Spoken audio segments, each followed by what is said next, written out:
రైతాంగానికి నమస్సులతో మట్టి మనిషి కార్యక్రమానికి స్వాగతం. ఈ కార్యక్రమాన్ని సమర్పించేవారు ప్రతిభా బయోటెక్, సహ సమర్పిస్తున్నవారు వృక్ష ఆయుర్వేద ఆధారిత రైతు నేస్తం పర్ఫెక్ట్.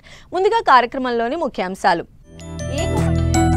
ఏక పంట విధానంలో నష్టాలను చవిచూస్తున్న రైతులు, సమీకృత సాగుతో అధిక లాభాలంటున్న రైతు. ఏడాది పొడవునా పచ్చిమిర్చి సాగు, మేలైన యాజమాన్యం పాటిస్తే అధిక దిగుబడులు. మార్కెట్కు అనుగుణంగా పందిరి కాకర సాగు, అధిక లాభాలు పొందుతున్న నెల్లూరు జిల్లా రైతు.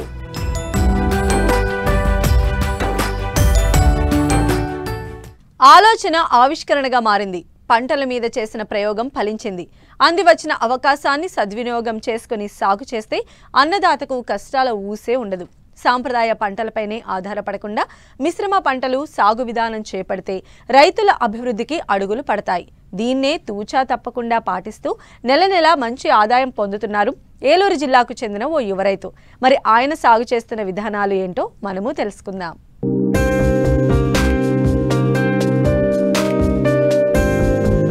వ్యవసాయం అంటే ఒకే పంట విధానం కాదు, మూస పద్ధతి అంతకన్నా కాదు, అనేక రకాల పంటల మేళవింపు. ఇది అనుభవజ్ఞులు చెప్పే మాట. అందివచ్చిన అవకాశాన్ని సద్వినియోగం చేసుకుని సాగు చేస్తే రైతులకు కష్టాలనేవే ఉండదు. ఒకప్పుడు రైతులందరూ పంటలతో పాటు పాడి పశువులు, గొర్రెలు, మేకలు, కోళ్లు, చేపల పెంపకం చేపట్టి ఖచ్చితమైన ఆదాయాన్ని పొందేవారు. అయితే వివిధ కారణాల దృష్ట్యా పశు సంపద లేని వ్యవసాయాన్ని రైతులు చేపడుతున్నారు. అంతేకాకుండా ఒకే పంటను సాగు చేస్తూ నష్టపోతున్నారు. ప్రస్తుతం వాతావరణ పరిస్థితులు మారాయి.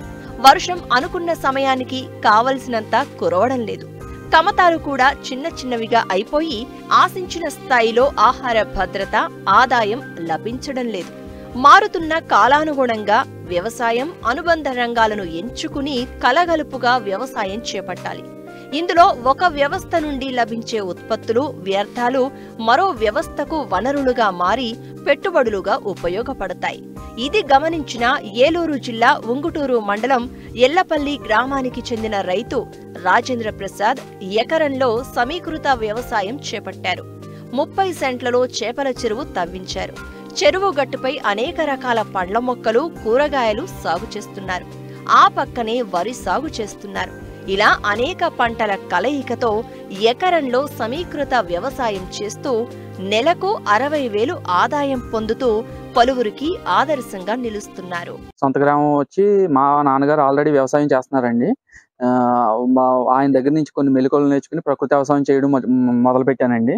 ఈ ప్రకృతి వ్యవసాయంలో ఏక పంట విధానంలో నాకు అంత ఆదాయం అనిపించలేదండి. అందుకని కొత్త వెరైటీ ఏదో చేయాలనుకున్నప్పుడు మాకు RYSS నుంచి ఫిష్ ప్యాడీ తవ్వుకోమని చెప్పారండి. గవర్నమెంట్ మాకు సబ్సిడీ ఇచ్చిందండి 55,000. అది తవ్వుకున్నాక దాంట్లో 3 రకాలుగా ఉంటుందండి. హార్టికల్చర్, ప్యాడీ, ఫిష్ 3 రకాలుగా మనం పండించుకుంటున్నామండి. ఇంటిగ్రేటెడ్ ఫార్మింగ్ సిస్టమ్ అండి అది. అందులో గట్ల మీదకి వచ్చేసి బొప్పాయి, అరటి పెట్టుకున్నామండి ప్రధాన పంటల కింద. అలాగే వెజిటేబుల్స్ అన్ని రకాలు కూడా కవర్ అయ్యేలాగా పెట్టుకున్నామండి. వీటి వల్ల నాకు ఇంట్లోకి అవుతుంది, ఆదాయం కూడా బాగా వస్తుందండి. ఇంచుమించుగా ఒక 60,000 వస్తుందండి ఓన్లీ వీటి మీదే నాకు. అలాగే ఫిష్ మీద నేను చేప పిల్లలు పెంచుతున్నానండి. పెద్దవి కాకుండా చిన్నవి పెంచుతున్నాను. అంగుళం పిల్లలు వేసుకుని 2-3 అంగుళాలు వచ్చే వరకు పెంచుకుని మళ్ళీ తీసేస్తున్నానండి. అలాగే మంత్లీ 40 డేస్కి 50 డేస్కి ఒకసారి నేను చేపలు అనేవి పట్టుకోవడం జరుగుతుందండి. గట్టు మీద వచ్చేసి సుమారుగా 30 నుంచి 40 రకాలు పండిస్తానండి నేను. అంతర పంటల కింద మామూలుగా మన ఇంట్లోకి కావాల్సిన ఫలాలు సీతాఫలం, దానిమ్మ, లక్ష్మణ ఫలం, సపోటా, మామిడి, జామ, అన్నీ మనకి పైనాపిల్, ఇవన్నీ కూడా మన ఇంట్లోకి ఏది కూడా మేము మార్కెట్కి వెళ్ళి కొనుక్కునే పరిస్థితి లేకుండా అన్ని కవర్ అయ్యేలాగా వేసుకున్నానండి గట్ల మీద. ప్రకృతి సిద్ధమైన ఎరువులు వేసుకుంటానే మేము పండించుకుంటున్నానండి. మొక్కలకి చీడపీడలు ఏమైనా పడితే మేము అగ్నాశ్రం ఇవి కొడతానండి. అలాగే కల్చర్స్ తెచ్చుకున్నానండి. కల్చర్స్ కూడా చాలా బాగా ఉపయోగపడుతున్నాయండి. నేను ఈ పంటలన్నిటికీ కూడా జీవామృతం, ఘనజీవామృతం వాడుకుంటానండి. అలాగే గ్రోత్ ప్రమోటర్స్ కింద చేప బెల్ల ద్రావణం, కోడిగుడ్డు నిమ్మరసం ఇవి వాడతానండి. పుల్లటి మజ్జిగ ఇవి వాడతానండి. కషాయాలు వచ్చేసరికి నేమాశ్రం, అగ్నాశ్రం వాడతానండి. ఇవేంటంటే మనకి తక్కువ ఖర్చులో వస్తున్నాయండి. అలాగే ఎటువంటి అనారోగ్యానికి ఇవి దారి తీయవండి. న్యాచురల్గా చేస్తున్నానండి. దీనివల్ల నాకు ఇంట్లో ఆరోగ్యం బాగుంటుంది. అలాగే నా పొలం యొక్క ఆరోగ్యం కూడా బాగుంటుందండి. దీనివల్ల ప్రభుత్వం కూడా ఈ రకమైన పంటలని ఎంకరేజ్ చేసి ఇంకా దీన్ని ప్రతి రైతు కూడా వేసుకునేలాగా ముందుకు తీసుకెళ్లవలసిందిగా కోరుకుంటున్నాను. సమీకృత సాగుతో పాటే 20 సెంట్లలో ఏటీఎం విధానంలో కూరగాయలు సాగు చేస్తున్నారు రైతు. ప్రతి నెల కనీసం 10 నుండి 25 వేల ఆదాయం పొందే అవకాశం ఉంది. చిన్న సన్నకారు రైతులకే కాదు, భూమి లేని వ్యవసాయ కార్మికులకు వరం లాంటిది. ఏటీఎం మోడల్ విధానంలో సాగు చేసిన పలు రకాల కూరగాయలు, ఆకుకూరలు 45 రోజుల నుంచే దిగుబడి రావడం ప్రారంభమవుతుంది. అలాగే నేను ఈ వ్యవసాయం చేస్తూ ఐగరాల్ సంస్థలో ఫార్మర్ సైంటిస్ట్ కోర్సు కూడా చేస్తున్నానండి. ఈ ఫార్మర్ సైంటిస్ట్ కోర్సు చేయడం కూడా అదృష్టంగా భావిస్తున్నానండి. ఈ ఐగరాల్ సంస్థ Indo German global academy for agro ecology research and learning అండి. ఈ సంస్థ యొక్క ఉద్దేశం ఏంటంటే నేల ఆరోగ్యము, అలాగే గాలి ఆరోగ్యం, మానవుల యొక్క ఆరోగ్యం కూడా బాగుండాలనేది ఈ సంస్థ యొక్క ఉద్దేశం అండి. ప్రతి ఒక్కరు ప్రకృతి వ్యవసాయం చేస్తూ మోడల్స్ అండి, వాళ్ళు మోడల్స్ చెప్తారు. 5 లేయర్ మోడల్ అని, ఏటీఎం మోడల్ అని, అలాగే ఇంటిగ్రేటెడ్ ఫార్మింగ్ అని ఈ మోడల్స్ మనకు చెప్తారండి. ఏటీఎం మోడల్ అంటే ఎనీ టైం మనీ అండి. ఏటీఎం మోడల్ అనేది ఒక 20 సెంట్లలో 12 రకాల కూరగాయలు కవర్ అయ్యేలాగా వేసుకుంటామండి. నేనైతే 20 సెంట్లలోనూ క్యారెట్, బీట్రూట్, ముల్లంగి, వంగ, మిర్చి, టమాటా, స్వీట్ కార్న్ ఇవి వేసుకున్నానండి నేను. వీటిల్లో కూడా నాకు డైలీ అనేది ఆదాయం వచ్చేలాగా ఉందండి. చాలా బాగుందండి ఏటీఎం మోడల్ కూడా. ఈ కార్యక్రమం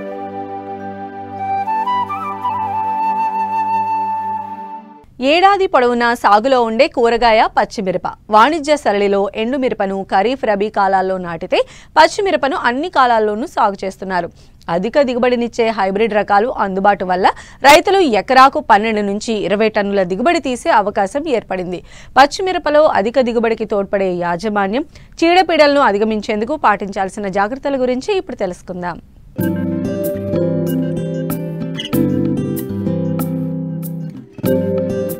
వాణిజ్య పంటగా మిరప సాగుకు పెట్టింది పేరు ఆంధ్రప్రదేశ్, తెలంగాణ రాష్ట్రాలు. ఎండుమిరప కోసం అధిక విస్తీర్ణంలో ఈ పంటను సాగు చేస్తున్నారు. అయితే ఇటు కూరగాయగా పచ్చిమిర్చి కోసం రైతులు సంవత్సరం పొడవునా ఈ పంట పండిస్తున్నారు. ఎండుమిర్చి పంట 2 నుంచి 5 కోతల్లో పూర్తవుతుండగా పచ్చిమిర్చిలో 15 నుండి 20 కోతలు తీస్తున్నారు. పచ్చిమిర్చి రేటు బాగున్నప్పుడు కొంతమంది రైతులు మొదట వచ్చిన కాయలను మార్కెట్ చేసి మిగతా పంటను ఎండుమిరప కోసం వదులుతున్నారు. ఇది రైతుకు కొంత కలిసొచ్చే అంశం. పచ్చిమిరపలో ప్రస్తుతం అధిక దిగుబడినిచ్చే అనేక హైబ్రిడ్ రకాలు రైతులకు అందుబాటులో ఉన్నాయి. సాధారణంగా దీని పంటకాలం 6 నుండి 7 నెలలు. అయితే డ్రిప్ ఏర్పాటు చేసి పాలీమల్చింగ్ ద్వారా సాగు చేసి మేలైన యాజమాన్యం పాటించినప్పుడు పంటకాలం 250 నుంచి 280 రోజుల వరకు కొనసాగి రైతులు మంచి లాభాలు సాధించే అవకాశం ఏర్పడుతోంది. పచ్చిమిర్చి పంటలో నాటిన 90 రోజుల నుండి దిగుబడి ప్రారంభమవుతుంది. ప్రతి వారం కాయకోతలు జరపాల్సి ఉంటుంది. దీనివల్ల పూత ఎక్కువ వచ్చి దిగుబడి పెరుగుతుంది. మొదటి 3 కోతల్లో ఎకరాకు 3 నుండి 5 క్వింటాళ్ల దిగుబడి వచ్చినా తరువాత ప్రతి కోతలో 8 నుండి 10 క్వింటాళ్ల దిగుబడి సాధించవచ్చు. ప్రస్తుతం రైతులు ఎకరాకు 12 నుండి 18 టన్నుల పచ్చిమిర్చి దిగుబడి సాధిస్తున్నారు. పచ్చిమిర్చి మార్కెట్ రేట్లలో ఒడిదుడుకులు అధికంగా ఉన్నా కిలోకు సరాసరిన 20 రూపాయల ధర లభిస్తే రైతుకు ఆర్థిక ఫలితాలు ఆశాజనకంగా ఉంటాయి. మంచి లాభాలను అందించే ఈ పంటలో కాయకోతకు కూలీల అవసరం అధికంగానే ఉంటుంది. కనుక చాలామంది రైతులు శ్రమ చేయగలిగిన స్థాయిలో ఎకరం నుండి 3 ఎకరాల వరకు సాగు చేస్తున్నారు. పచ్చిమిర్చిలో రసం పీల్చు పురుగులు, వైరస్ తెగుళ్ల సమస్య అధికంగా ఉంటుంది. రైతులు సమయానుకూలంగా యాజమాన్యం చేపడితే ఆశించిన ఫలితాలు చేతికందుతాయని తెలియజేస్తున్నారు శాస్త్రవేత్త డాక్టర్ పి వెంకట్రావు. మనకి ఈ మధ్యకాలంలో కూరగాయల సాగుతో పాటు పచ్చిమిర్చి సాగు అనేది విరివిగా అవుతుంది. సాంకేతిక యాజమాన్య పద్ధతిని చేపట్టినట్టయితే అధిక దిగుబడి సాధించడానికి అవకాశం ఉంటుంది. అందులో ముఖ్యంగా మనం పరిశీలిస్తే రకాల ఎంపికలో కూడా ముఖ్యంగా చాలా ప్రాముఖ్యత ఉంది. ఇందులో పచ్చిమిర్చి కోసం అయితే మన ఆచార్య అంజరంగ వ్యవసాయ విశ్వవిద్యాలయం నుంచి రిలీజ్ అయినటువంటి రకాల్లో 2 రకాలు మనం చెప్పుకోవచ్చు. ఒకటి G4 అంటే భాగ్యలక్ష్మి అనే రకం అంటారు. అదేవిధంగా LCA 353 అనే రకం కూడా, ఇదైతే 20 నుంచి 25 రోజుల ముందే కాపుకు వస్తుంది కాబట్టి రైతులకి ముందుగా ఆదాయం రావడానికి అవకాశం ఉంటుంది కాబట్టి ఈ రకం కూడా వేసుకోవచ్చు. అయితే ఇందులో మనం విత్తన మోతాదుకు వచ్చేసరికి ఏంటంటే సూట్ రకాలు అయితే 600 గ్రాములు ఎకరానికి సరిపోతుంది. అదే సంకర జాతి రకాలు అయితే 120 గ్రాముల వరకు మనకి ఎకరానికి సరిపోతుంది. వీటికి ట్రైసోడియం ఆర్థోపాస్పేట్ అనే మందుతో అంటే 1 కేజీ విత్తనానికి 1 గ్రాము చెప్పున్నా కానీ కలుపుకొని మనం విత్తన శుద్ధి చేసుకున్నట్టయితే ఈ తెగుళ్ళ బారి నుంచి రాకుండా చేసుకోవచ్చు. అదేవిధంగా నారుమళ్ళు తయారీ కూడా చాలా ప్రాధాన్యం. ఇందులో 6 ఇంచీలు ఎత్తుగా నారుమడి తయారు చేసుకోవాలి. ఈ నారుమళ్ళను కూడా 10 నారుమళ్ళుగా తయారు చేసుకోవాలి. ఈ విస్తీర్ణాన్ని 10 సెంట్ల విస్తీర్ణాన్ని 10 మీటర్ల పొడవు 4 మీటర్ల వెడల్పు చెప్పున్న చిన్న మడుల్లాగా చేసుకోవచ్చు. లేదు అంటే 10 అడుగుల పొడవు 4 అడుగులు వెడల్పు చెప్పున్న చిన్న నార్మల్గా చేసుకుని ఎత్తే నార్మల్గా చేసుకొని మెత్తగా వర్మి కంపోస్ట్ కానీ మెత్తగా చివికిన పశువుల ఎరువు కానీ వేసుకొని ఈ విత్తనాన్ని వెదజల్లుకొని పైబాటు గడ్డి కప్పేసి నీళ్ళు చిలకరించినట్టయితే వారం రోజుల మొక్క బయటకు వస్తుంది. దాన్ని జాగ్రత్తగా మనం ప్రధాన పొలంలో నాటుకోవడానికి అవకాశం ఉంటుంది. ఇక్కడ నార్మల్గా సస్యరక్షణ విషయానికి వచ్చేసరికి ఏంటంటే వేరుకుళ్ళు బాగా వస్తుంది కాబట్టి వేరుకుళ్ళు నివారణ కోసం 3 గ్రాముల కాప్రాక్సి క్లోరైడ్ లేదా రిడోమిల్ ఎంజెడ్ అని ఉంటుంది. రిడోమిల్ ఎంజెడ్ అనేది అయితే 2 గ్రాములు 1 లీటర్ నీటి చొప్పున కలిపి పిచికారి చేసుకున్నట్టయితే ఈ వేరుకుళ్ళని సమర్థవంతంగా నివారించడానికి అవకాశం ఉంటుంది. ఆ తర్వాత ప్రధాన పొలంకి వచ్చేసరికి ఏంటంటే పొలం తయారీ అంటే మెత్తగా కనీసం 3 నుంచి 4 దుక్కులు మెత్తగా దుక్కులు చేసుకోవాలి. పొలం ఎంత మెత్తగా ఉంటే అంత మంచిది. ఈ ప్రధాన పొలంలో నేలలు ఏంటంటే అనుకూలంగా ఆమ్లత్వం కానీ క్షారత్వం కానీ లేకుండా మురుగునీరు పోయే స్వభావం కలిగినటువంటి బంకతో కూడినటువంటి నేలలు అయితే బాగా అనుకూలంగా ఉంటుంది మిరప సాగుకి. అదేవిధంగా ఎరువుల యాజమాన్యం విషయానికి వచ్చేసరికి ఏంటంటే పశువుల ఎరువు తప్పకుండా ఎకరానికి 5 నుంచి 6 టన్నుల పశువుల ఎరువు వేసుకోవాలి. ఆఖరి దుక్కులో కలిపి వేసుకోవాలి. అదేవిధంగా ఎక్కడైతే మనకి ఈ ఎక్కువగా చీడపీడలు అంటే ముఖ్యంగా తెగుళ్ళు వేరుకుళ్ళు కాండం కుళ్ళు తెగుళ్ళు ఎక్కువగా ఉంటున్నాయో 2 కేజీల ట్రైకోడర్మా పౌడర్ని 90 కేజీలు బాగా చివికిన పశువుల ఎరువు అదేవిధంగా 10 కేజీల వేప పిండిని కలుపుకొని 1 వారం రోజులు నీళ్ళలో ఆరబెట్టుకున్న పిండిని ఆఖరి దుక్కులో కానీ మనం వేసుకుని కలిపి దున్నినట్టయితే ఈ శిలీంధ్ర బారిని పడకుండా పంటను సంరక్షించుకోవచ్చు. అదేవిధంగా ఎరువుల యాజమాన్యానికి వచ్చేసరికి ఏంటంటే ఎకరానికి సూట్ రకాలైతే 120 కేజీల నత్రజని 24 కేజీల భాస్వరం 48 కేజీల పొటాష్ ఇచ్చే ఎరువులను వేసుకోవాలి. అదేవిధంగా హైబ్రిడ్ రకాలకు వచ్చేసరికి 50% అధికంగా అంటే 180 కేజీల నత్రజని అలాగే 36 కేజీల భాస్వరం 72 కేజీల పొటాష్ ఇచ్చే ఎరువులు వేసుకోవాలి. అంటే ఎకరానికి 250 కేజీల నత్రజని అంటే యూరియా పడుతుంది. అదేవిధంగా సూపర్ ఫాస్ఫేట్ వేస్తే 250 కేజీలు సూపర్ ఫాస్ఫేట్ లేదా డిఏపి వేసినట్టయితే 80 కేజీలు డిఏపి పడుతుంది. అదేవిధంగా మ్యూరేట్ ఆఫ్ పొటాస్కి వచ్చేసరికి ఏంటంటే 120 కేజీల వరకు ఈ మ్యూరేట్ ఆఫ్ పొటాస్ పడుతుంది. అయితే దేన్ని ఎప్పుడు వేసుకోవాలనుకునే దృష్టిలోకి వచ్చేసరికి ఏంటంటే మొదట భాస్వరం ఎరువు మొత్తంగా మొదటి దుక్కులను వేసుకోవాలి. అదేవిధంగా 1/4 వంతు ఎరువుని నత్రజని ఎరువుని 1/2 వంతున పొటాష్ ఎరువుని ఆఖరి దుక్కులో వేసుకొని కలిగి దున్నట్టయితే ఈ మొదటి దశలోనే మొక్కలకి బాగా ఎరువులు పోషకాలు అందడానికి అవకాశం ఉంటుంది. అంటే ముఖ్యంగా నత్రజని ఏంటంటే మొక్క ఎదుగుదలకు అవసరం ఉంటుంది. అలాగే భాస్వరం వేరు వ్యవస్థ బాగా అభివృద్ధి చెందడానికి అవకాశం ఉంటుంది.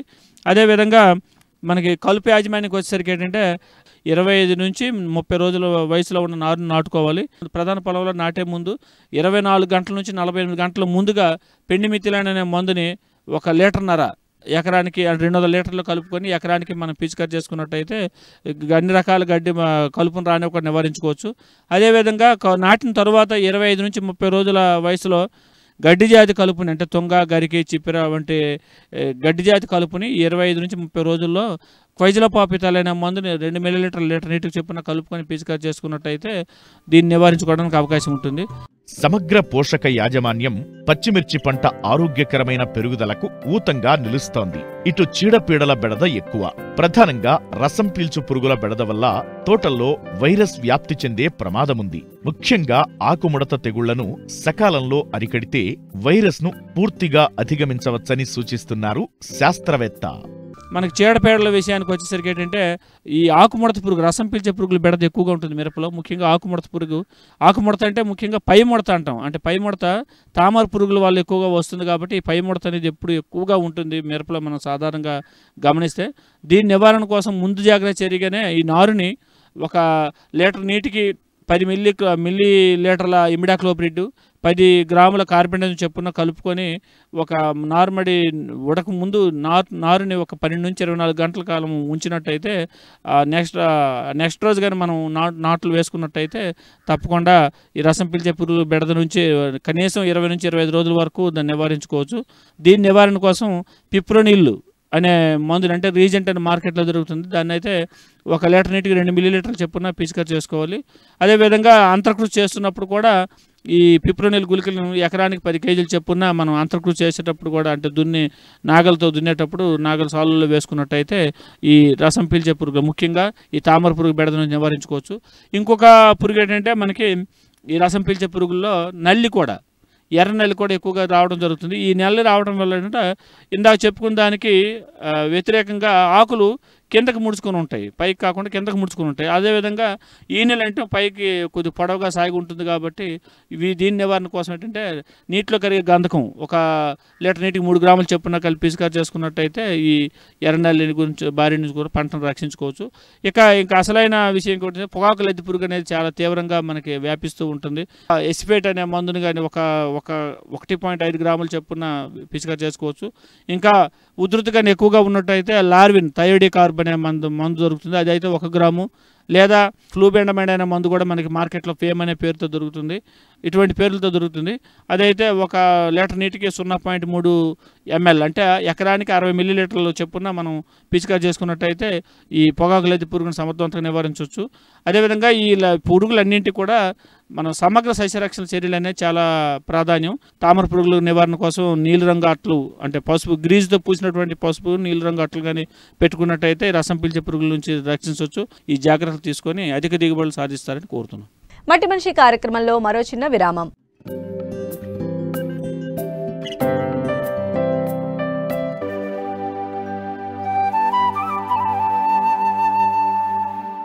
మార్కెట్కు అనుగుణంగా పంటల సాగు చేపడితే లాభాలను గణించవచ్చు. ఇందుకు నిదర్శనమే ఉమ్మడి నెల్లూరు జిల్లాకు చెందిన ఓ రైతు. తనకున్న 3 ఎకరాల్లో 1 ఎకరంలో నిలువు పందిళ్లను ఏర్పాటు చేసుకుని 2 ఏళ్లుగా తీగజాతి పంట అయిన కాకరను సాగు చేస్తున్నారు. ఏడాది పొడవునా నాణ్యమైన దిగుబడిని తీస్తూ నిరంతరాయంగా ఆదాయాన్ని పొందుతున్నారు.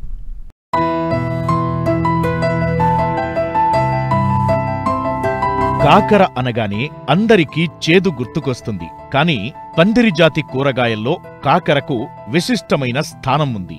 అధిక దిగుబడినిచ్చే సంకర జాతి రకాలు స్థిరమైన మార్కెట్ అందుబాటులో ఉండటం వల్ల కాకర సాగు ఎంతో లాభదాయకంగా ఉంది. అందుకే ఉమ్మడి నెల్లూరు జిల్లా దొరవారిసత్రం మండలం కల్లూరు కండ్రిగ గ్రామానికి చెందిన రైతు మస్తాన్ కాకరను సాగు చేస్తూ మంచి లాభాలను గడిస్తున్నారు. ఇదిగో ఇక్కడ కనిపిస్తున్న ఈ కాకర తోటను చూడండి. పందిరి విధానంలో కాకుండా నిలువు పందిరిపై సాగు చేస్తున్నారు రైతు మస్తాన్. కూలీల సమస్య ఉండటంతో పెట్టుబడి ఎక్కువైనా డ్రిప్ మల్చింగ్ విధానంలో సాగు చేస్తున్నారు. సాగునీటితో పాటు సూక్ష్మ పోషకాలను డ్రిప్ ద్వారా అందించడంతో మొక్కలు ఆరోగ్యంగా పెరిగి నాణ్యమైన అధిక దిగుబడి వస్తోంది. నిలువు పందిరి విధానంలో సాగు చేయడం వల్ల పంట కోత కూడా సులభంగా ఉంది. వచ్చిన దిగుబడిని తమిళనాడు, బెంగళూరు, హైదరాబాద్ నగరాలకు తరలిస్తూ మంచి లాభాలను ఆర్జిస్తున్నారు. వేరుశనగ, మిరప అంతా పెట్టి కొద్దిగా డీడ్గా ఉండింది. నూతనంగా ప్రయోగం చేద్దామని ఈ కాకరకు వచ్చాను. కాలువలకు 2 సంవత్సరాలుగా కాకరగా సాగు చేశాను. కాలువల మీద పెద్దగా రాలేదు. నూతనంగా ఇది కొత్తగా టెక్నాలజీ డ్రిప్ లైన్ మీద వేసుకున్నాను. ఇదైతే బాగానే ఉంది. ఫలితాలు అయితే దీంట్లో అయితే బాగానే ఆదాయం వస్తుంది. యూట్యూబ్లో చూసుకుంటా ఇది ఇటు చేస్తాం చేస్తే లాస్ అవుతుంది కదా, ఇట్లా చేస్తే ఇంకేదన్నా ఇంప్రూవ్మెంట్ అవుతుంది అది చూసి చేద్దామని పందిళ్ళు, ఈ మల్చింగ్ సీటు, డ్రిప్ లైన్ వేసుకొని చేస్తున్నాను. అయితే వస్తాయి, పురుగు వస్తుంది, ఫంగసైడ్ వస్తుంది, ముడత వస్తుంది. పురుగుకి ఏదైనా ప్లిదోరా, బెంజైట్ అయ్యేది వాడుకుంటాం. ముడతకి రీజెంట్ అలాంటివి వాడుకుంటాం. ఫంగసైడ్కి ఏదంటే రెడీమేడ్ గోల్డ్, ఇండెక్స్, సెల్తిమో, నెసోడియం. ఫంగసైడ్కి అయితే ఈ క్రాప్ అయితే ఫంగసైడ్కి ఎక్కువ వాడుకోవాల్సి వస్తుంది, అవి వాడుకుంటూ ఉంటాం. గ్రోత్కి ఏదైనా బెంజైట్, 1919 ఇలాంటివి వాడుకుంటూ వస్తూ ఉంటాము. మామూలుగా డ్రిప్ లైన్ మీద అయితే గ్రోత్కి అయితే డ్రిప్ లైన్ మీదనే సప్లై ఇచ్చేస్తాము. పైన ఏదైనా కొట్టుకోవాలంటే 1919, దంజం గోల్డ్, ఇంకా చాలా రకాలు వస్తూ ఉంటాయి. మొత్తం మీద అయితే నేను డ్రిప్ లైన్ మీద ఇస్తాను. బోరాన్ కానీ ఇలాంటివన్నీ గ్రోత్కి అయితే. పైన పెద్దగా కొట్టే అవకాశం అయితే తీసుకోను. ఒక 15 రోజులు గట్ట పిచికారీ చేస్తూ ఉంటాం. గ్రోత్కి కానీ పురుగుకి కానీ. పురుగు అయితే 1 నెల అవుతుంది. పురుగు ఒకసారి కొడితే మళ్ళీ 1 నెల రోజులు కొట్టాల్సిన అవసరం రాదు. ఫంగసైడ్కి అయితే 10 రోజులకు ఒకసారి ఫంగసైడ్కి అయితే కొట్టాల్సి వస్తుంది. దిగుబడి అయితే ఈ డ్రిప్ లైన్ మీద అయితే దిగుబడి బాగానే ఉంది. 80 బస్తాల దాకా దిగుబడి వస్తుంది. ఎక్కడ అంటే ప్రస్తుతం కోయంబేడు, బెంగళూరు, హైదరాబాద్ మొన్న టచ్ చేసాము. బెంగళూరు అయితే ఇంతకుముందు పంపిస్తానే ఉన్నాను. కోయంబేడు, బెంగళూరు అయితే 2 సంవత్సరాలు పంపించాము. కొత్తగా అయితే ఇప్పుడు హైదరాబాద్ పంపిస్తున్నాం. 40 రూపాయలు హైదరాబాద్ వేశాడు. బెంగళూరు అయితే ఇక్కడే రేట్ ఫిక్స్ చేసుకొని ఇక్కడే మనకు అమౌంట్ కట్టేసి కాటా పెట్టుకుని ఎత్తుకొని వెళ్తాడు. ఎకరాకి ఖచ్చితంగా అయితే 1 లక్ష రూపాయలు ఖర్చు అవుతుంది. 1 లక్ష రూపాయలు మనం తీయాలంటే ఒక 4 కటింగ్లు, 3 కటింగ్లు రేటు బాగుంటే 3 కటింగ్లకంతా మనం పెట్టిన పెట్టుబడి మనకు ఖచ్చితంగా అయితే వచ్చేస్తుంది. ఒక 30 రూపాయల రేంజ్లో కానీ అమ్మితే 20 అమ్మితే 4వ కటింగ్కి కంప్లీట్గా మనం పెట్టిన పెట్టుబడి వస్తుంది. తర్వాత మనం చేసుకోదాన్ని బట్టి 10 కటింగ్ల దాకా చేసుకోవచ్చు. అది మన వ్యవసాయం మనం చేసేదాన్ని బట్టి ఉంటుంది. మ్యాక్సిమం ఒక ఎకరాకి 1 లక్ష రూపాయల పైన అయితే వస్తుంది సింపుల్గా. అయితే మన వ్యవసాయం మనం చేసేదాన్ని బట్టి అయితే ఉంటుంది. ఈ డ్రిప్ లైన్ మీద పందిళ్ళ మీద అయితే బాగుంది. 2 సంవత్సరాలుగా అటు ఇటుగా కష్టపడతానే వచ్చినాము. పెద్దగా పెట్టుబడి వచ్చింది కానీ ఆదాయం అయితే రాలేదు. ఈ సంవత్సరం అయితే కొద్దిగా బాగానే వచ్చింది. వాటి మీద అయితే కష్టం అయితే ఇప్పుడు సమయానికి మనకు లేబర్ చెక్కక అని ఈ టెక్నాలజీ ఉపయోగించుకున్నాము. డ్రిప్ లైన్ మీద దీనికి నీళ్ళు కట్టే పని లేదు, మందులు వేసే పని లేదు.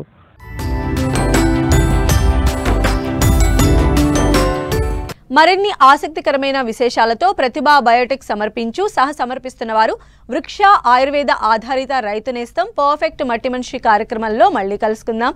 అంతవరకు సెలవు. నమస్కారం.